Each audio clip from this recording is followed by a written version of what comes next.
Maayong adlaw syudad sang Iloilo.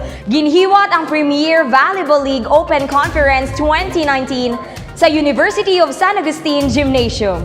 Ang unang hampang ginpangunahan sang Petrogas Angels sa pagpanguna sang ila team captain nga si Chi Saet, batok sa Pacific Town Property Ventures Incorporated Army sa pagpanguna sang ila team captain nga si Mary Jean Balse. Ang ikaduwa nga bahin sang nasambit nga paliga, nangin mainit pa ang sambuwa sa tunga sang Creamline Cool Smashers sa pagpanguna sang ila team captain nga si Eliza Valdez, batok sa Chocomucho Flying Titans sa pagpanguna sang ila team captain nga si Maddie Madaya. Sa kabilugan, naging masaya kag makalawat-awat ang ini nga PVL 2019. Ilabi na gid sa mabaskog nga paghinugyaw kapag suporta sa mga Ilonggo fans. Naging madinalago ng Petrogas Angels batok sa Pacific Town Property Ventures Incorporated Army sa score nga 3-2.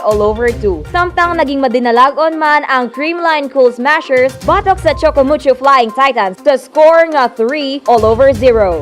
Para sa iban pa nga impormasyon kag live updates, kindly follow the official accounts of our beloved Mayor, Jerry P. Treñas sa iyang Facebook, Instagram, and YouTube accounts at Jerry Treñas Official. Ini si Dayne Rafols para sa Level Up Patrol. Uswag Iloilo. Level Up Iloilo.